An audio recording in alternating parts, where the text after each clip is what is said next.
Friends March 17వ తేదీన అంటే మంగళవారం తెల్లవారుజామున యూట్యూబర్ వైష్ణవిని చంపేశాడు తను కట్టుకున్న భర్త హరిబాబు. అయితే హరిబాబుని పోలీసులు ఇమ్మీడియట్‌గా అరెస్ట్ చేశారు. యాక్చువల్లీ ఏమైందంటే ఇతను ఈ యొక్క నేరం చేసిన తర్వాత వెంటనే పారిపోయాడు. కానీ ఆ రోజు రాత్రే అతన్ని పట్టుకున్నారు పోలీసులు.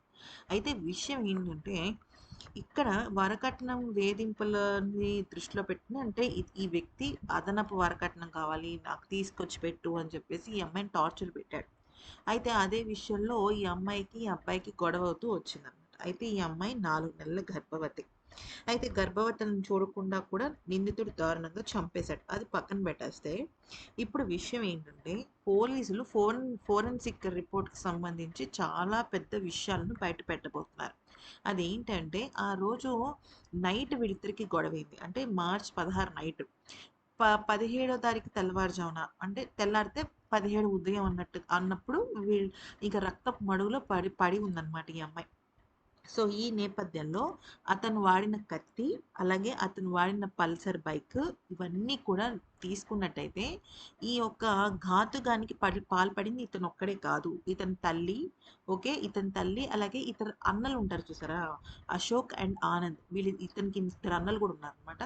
వాళ్ళిద్దరూ అలాగే ఈ తల్లి లక్ష్మి వీళ్ళ ముగ్గురు కలిసి అక్కడ సిట్యుయేషన్‌ని బాగా రెచ్చగొట్టి చేసిన ఆధారాలు, క్లూస్ కోసం సేకరిస్తున్నారన్నమాట. ఎందుకంటే దానికి తగ్గట్టుగానే ఉన్నాయన్నమాట. అక్కడ వాళ్ళు పోలీసులు చెప్పిన లెక్క ప్రకారం.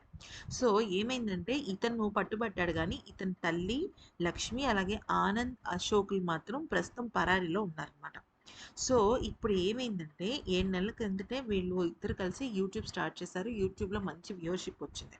సో, అలా వచ్చింది అంతా బానే ఉంది. అయితే ఇతనికి డబ్బాస పెరిగిపోయింది. సో, వాళ్ళ అన్నయ్యలు మొదటగా ఈ అబ్బాయి కొంచెం మంచతను. కానీ వీ ఈ ఇతని తల్లి, అలాగే అన్నలు విపరీతంగా రెచ్చగొట్టారు ఈ అమ్మాయి మీద. డబ్బులడుగు, డబ్బులడుగు, డబ్బులడుగు, డబ్బులడుగు అని. ఇంకా వాళ్ళు అలా రెచ్చగొట్టి, రెచ్చగొట్టి, రెచ్చగొట్టి, రెచ్చగొట్టి మాట్లాడేసరికి ఇతను ఏకంగా చంపేదాకా వెళ్ళిపోయాడనమాట. అంటే ఫస్ట్ గొడవైంది. తర్వాత ఆ గొడవ శృతి మించేసి ఎక్కడెక్కడికో దారి తీసింది. సో, అలా జరగటం వల్లే ఈ యొక్క నేరం జరిగిందనమాట.